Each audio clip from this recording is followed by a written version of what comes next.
Hello students, स्वागत है आप सबका और एक नए वीडियो में। तो बच्चों, हम लोग पढ़ रहे थे स्टैंडर्ड 10 का चैप्टर हेरिडिटी एंड इवोल्यूशन।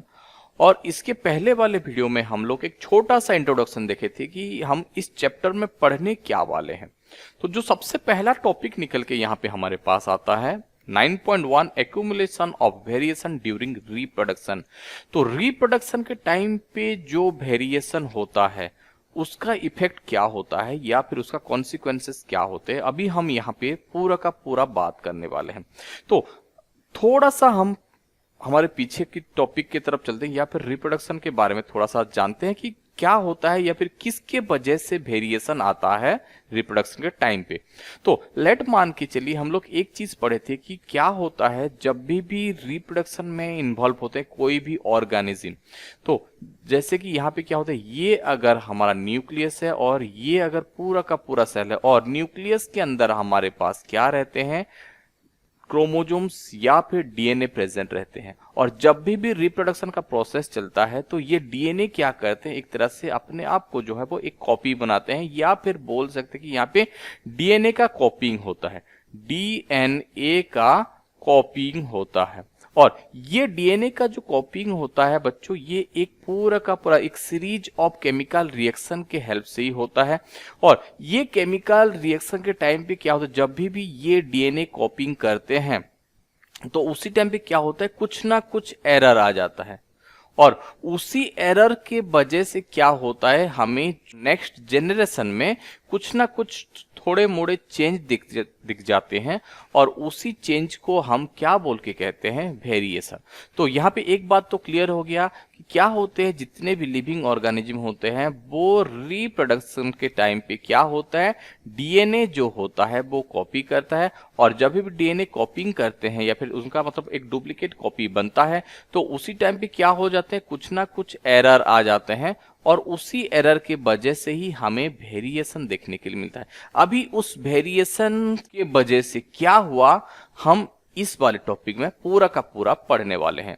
तो बढ़ते हैं आगे, देखते हैं क्या क्या दिया गया है हमें। तो सबसे पहले यहाँ पे बोला गया है, inheritance from the previous generation provides both A common basic body design and subtle changes in it. तो यहाँ पे क्या होता है, जैसे कि इनहेरिटेंस मतलब क्या होता है, सबसे पहले इसी को ही हम समझते हैं।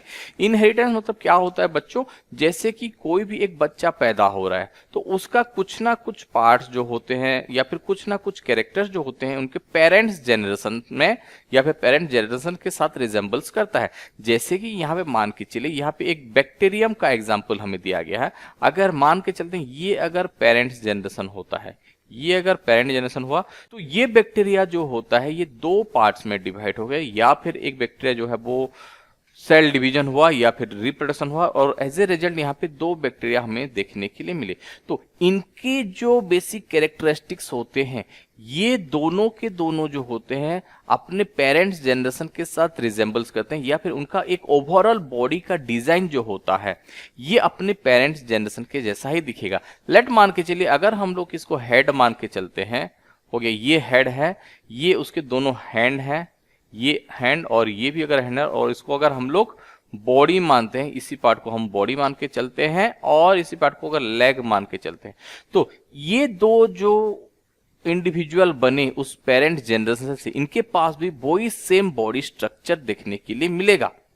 बट यहाँ पे थोड़ा बहुत कुछ ना कुछ चेंजेस हमें देखने के लिए मिलेंगे। जैसे कि ये फिगर को आप अगर देख पा रहे हो तो यहाँ पे पूरा का पूरा अच्छे से विजिबल हो जाएगा कि जैसे देखो यहाँ पे ये पेरेंट का हेड जो है वो ब्लू कलर का है, बट यहाँ पे इसका रेड कलर का हो गया है। बट यहाँ पे आपका क्या होता है, ये पेरेंट्स का लेग जो है वो ब्लू कलर का है, बट यहाँ पे उसका लेग का कलर क्या हो गया, ग्रीन कलर क्या हो गया।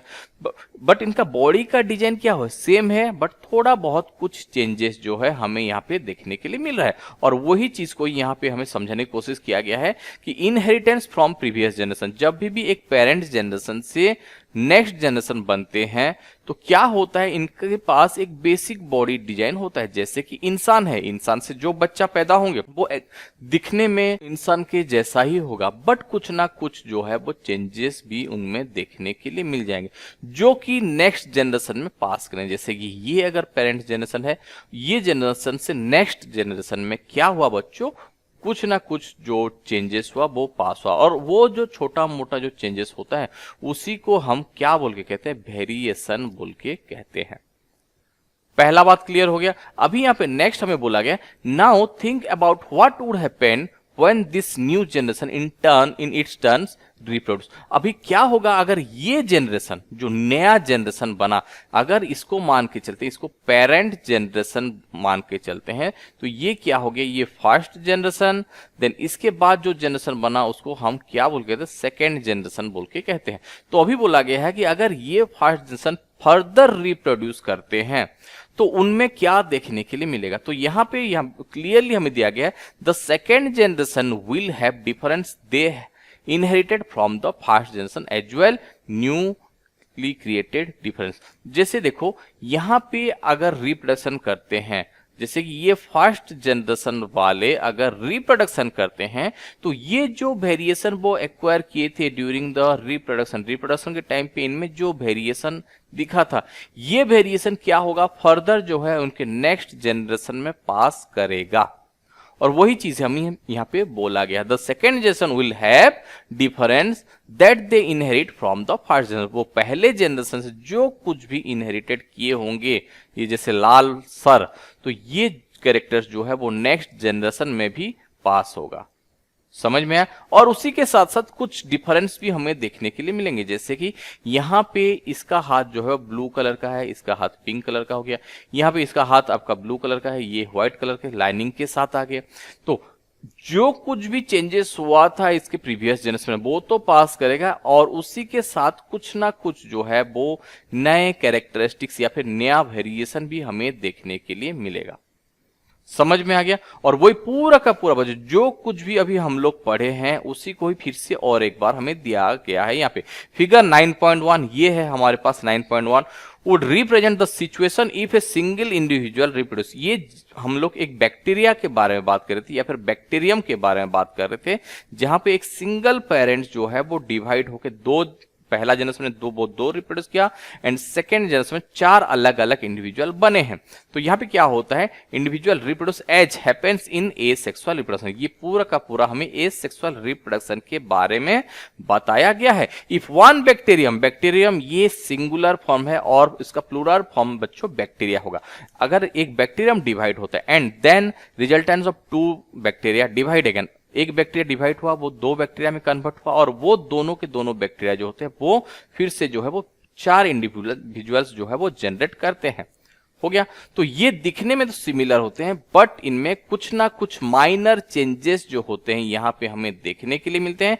और उसी माइनर चेंजेस ये किसके वजह से हुआ, ये जो इनएक्यूरेसी हुआ और ये किसके वजह से हुआ, इसके लिए रेस्पॉन्सिबल कौन है, डीएनए कॉपिंग। क्योंकि डीएनए कॉपिंग जो होता है बच्चों ये एक सीरीज ऑफ केमिकल प्रोसेस से या फिर केमिकल रिएक्शन से होता है और जब भी ये डीएनए कॉपिंग होता है कुछ ना कुछ जो है वो इनएक्यूरेसी हमें देखने के लिए मिलता है या फिर कुछ ना कुछ एरर्स जो है हमें देखने के लिए मिलता है और उसी के वजह से कुछ ना कुछ वेरिएशन जो है हमें देखने के लिए मिलता है। ये तो बच्चों क्या है, ये एक सिंगल पेरेंट्स है या फिर एसेक्सुअल रिप्रोडक्शन के हेल्प से ये लोग डिवाइड हुए थे। बट अगर हम सेक्सुअल मोड ऑफ रिप्रोडक्शन का बात करते हैं तो यहाँ पे हमें बहुत सारे ऐसे अलग अलग तरह का डाइवर्सिटी या फिर वेरिएशन हमें देखने के लिए मिल जाएगा। और ये सब कैसे होता है हम रूल्स ऑफ इनहेरिटेंस में पढ़ने वाले हैं या फिर बोल सकते हैं इस चैप्टर के आगे के वाले पार्ट्स में हम इसको कवर करने वाले हैं। समझ में आया बच्चों। तो बढ़ते हैं आगे, हमें और क्या दिया गया है यहाँ पे। तो यहाँ पे बोला गया है do all this variation in a species have equal chances of surviving. तो इसके रिलेटेड और एक टॉपिक भी था जिसको हम अपने प्रीवियस वाले या फिर रिप्रोडक्शन में हम लोग पढ़ चुके हैं। अभी देखते हैं थोड़ा क्या दिया गया है। तो ये बोला गया है ये जो वेरिएशन इन ऑर्गेनिजम्स में देखने के लिए हमें मिला है, ये जो बैक्टीरिया में देखने के लिए मिला है, क्या सबके पास ऐसा चांसेस है कि वो सरवाइव कर जाएं एक पर्टिकुलर एनवायरनमेंट में। तो अभी इसको जो है समझते हैं। तो यहाँ पे उसका आंसर तो हमें दे दिया गया है ऑब्वियसली नॉट, बट हम लोग इस फिगर के हेल्प से समझने की कोशिश करते हैं। जैसे मान के चलिए ये था आपका पेरेंटल जनरेशन और पेरेंटल जनरेशन ये आ गए हमारे पास फर्स्ट जनरेशन। फर्स्ट जनरेशन में कुछ कैरेक्टरिस्टिक्स जो है वो डेवलप हुआ जो कि सेकेंड जनरेशन तक पास किया। अभी यहां पे मान के चलिए कि ग्लोबल वार्मिंग के चलते हमारा अर्थ का टेम्परेचर जो है वो ग्रेजुअली इंक्रीज हो रहा है।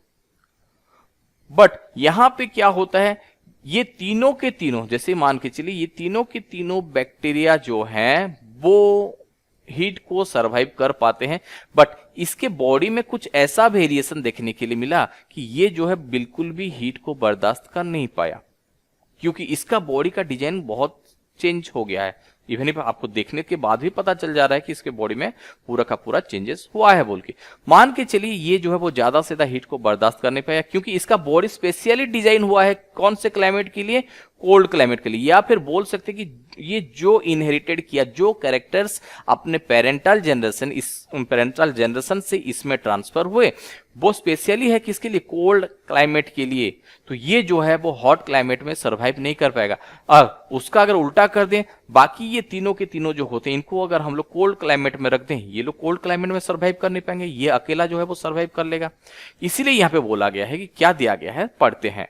तो do all this variation in species have equal chances of surviving in the environment in which they find themselves. तो यहां पे बोला गया ऑब्वियसली नॉट। और ये ऐसा क्यों होता है ये हमें समझाने की कोशिश किया है। Depending on the natures of variation, ये किस तरह का वेरिएशन हमें इसके बॉडी में देखने के लिए मिला है। Different individual would have different kinds of advantage, सबके पास अपना अपना खुद का एक एडवांटेज होता है। कोई हॉट क्लाइमेट में सर्वाइव कर लेगा, कोई जो है वो कोल्ड क्लाइमेट में सर्वाइव कर लेगा, क्योंकि सबके पास अपना अपना खुद का एडवांटेज प्रेजेंट रहता है। तो यहाँ पे वही सेम दिया गया है। Bacteria that can withstand heat, जो बैक्टीरिया हीट को सह सकता है, will survive better in A heat wave. और ये जो होता है जिसका बॉडी में ऐसा चेंजेस हुआ कि जो कि हीट को सर्वाइव कर पाएंगे, तो ये हीट वेव में अपने आप को इजीली जो है वो एडेप्टेड कर लेंगे। समझ में आया? तो ये जो वेरिएशन होता है, selection of variants by environmental factors form the basic evolutionary process as we will discuss later in section. और ये किस हिसाब से होता है हम इसको आगे के बारे में पढ़ने वाले हैं। तो बच्चों आशा करता हूं कि आपको ये छोटा सा टॉपिक आपको अच्छे से समझ में आया होगा। अगर समझ में आया तो इस वीडियो को लाइक कीजिए, हमारे चैनल को सब्सक्राइब कीजिए, ताकि इस तरह का वीडियो आपको आगे भी मिल पाए। तो मिलते हैं नेक्स्ट वीडियो पे किसी नए टॉपिक के साथ, या फिर इसी टॉपिक को आगे बढ़ाते हुए। तब तक के लिए बाय बाय।